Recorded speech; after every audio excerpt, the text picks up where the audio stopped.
We will continue with the Christmas story. Today's story is called Christmas is Light.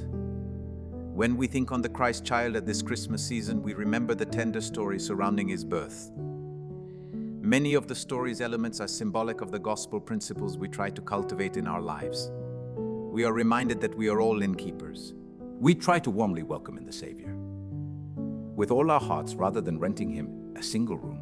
Hopefully he has come in to lodge as a permanent guest and not as an itinerant traveler. The shepherds were humble men who, while keeping watch over their flocks, did not hesitate to put their business aside to go with haste and find the babe. From them we learn when to put our own temporal affairs aside and seek the more spiritual. We remember the wise men from the East who searched out the Son of God. These were spiritually sensitive men who came to worship the King. After much searching, inquiry, and effort, they found him. Truly, wise men still seek him. These magi presented treasures to the Christ child that were offerings from their hearts and hands. The gifts they bore were their very best. When we offer a gift to the Savior from our hearts, it is our very best. Light also abounds in this simple story. In many instances, the symbol of light was chosen to herald the Savior's birth. The prophet Samuel predicts of the great lights in heaven, where a day, a night, and a day would be as if it were one day and no night. And it shall be the night before he is born. Samuel also tells of a new star that shall appear, such a one as ye have never beheld. The shepherd witnessed the light of the Lord's glory as it shone round about them in their fields. The wise men were directed by the light of the new star in the east that went before them until it came and stood over where the young child was. The light of Christ is both real and symbolic. We see it in the faces of each other and those who have come to accept his gospel. We are anxiously engaged in bringing this light to people in the Lord's kingdom. We wish you a sweet and joyous holiday season, and may your lives be filled with his light. God will bless you. We will continue with the Christmas story. Today's story is called Christmas Loaves and Fishes. On a Christmas Eve in homes everywhere there is a quiet excitement. The festive feeling and the warmth of having family members near brings to mind a Christmas tale I love to relate each year. It's a true story, even though it might sound unbelievable. And it's proof that miracles do happen. A long time ago, there was a group of young people who decided to spread some Christmas cheer. They had discovered that there were several children who would be spending the festive holiday in a community hospital nearby. So one of the friends dressed as Santa Claus, they bought nice presents, wrapped them, and armed with guitars and sweet voices. They dropped in unexpectedly at the hospital on Christmas Eve. The children were overjoyed at seeing Santa. And by the time the group was finished handing out presents and singing Christmas carols, there were tears in everyone's eyes. From then on, it was decided they would play Santa every year. The following Christmas Eve, other patients were included in the rounds, and by the third year, the celebration was expanded to embrace some of the poor children in the neighborhood. On the fourth Christmas Eve, however, after all the rounds were made, Santa Claus looked into his bag and discovered there were a few extra toys left. So the friends mulled it over, trying to figure out what to do with them. Somebody mentioned that there were a few squatters' shacks nearby in which a couple of desperately poor families lived. So the group decided to go there, thinking that there were perhaps 3 families at most. But as they drove over the crest of the hill into this lonely area, it was around midnight now. The shock group saw a large number of people standing at the side of the street. Much to their surprise, they were children, more than 30 of them. Behind them were not 3 shacks, but rows and rows of shabby squatters' dwellings. As the cars drew to a stop, the children came running up, shouting with joy. It turned out they had been waiting patiently all night for Santa Claus. Somebody, no one could remember who, had told them he was coming, although our Santa had decided to go there only moments before. Everyone was stunned, except Santa.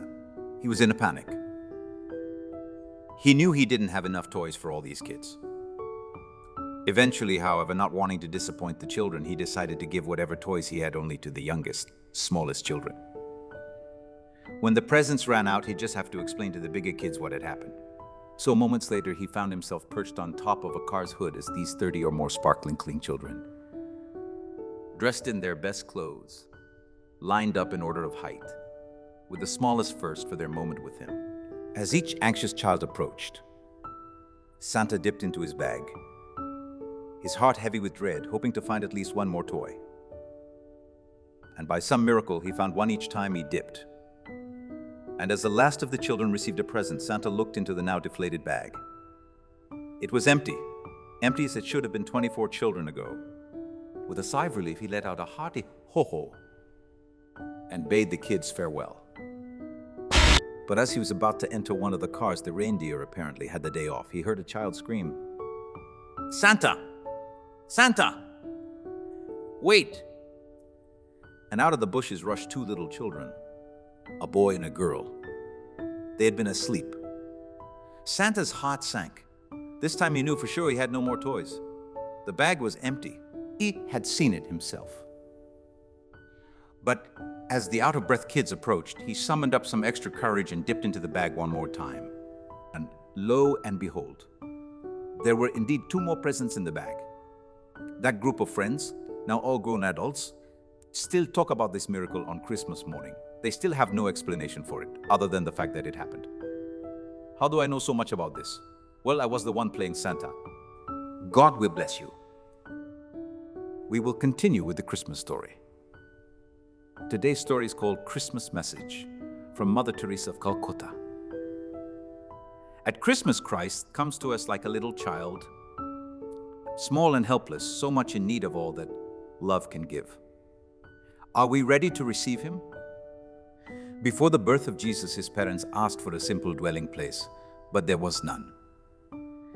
If Mary and Joseph were looking for a home for Jesus, would they choose your house and all it holds?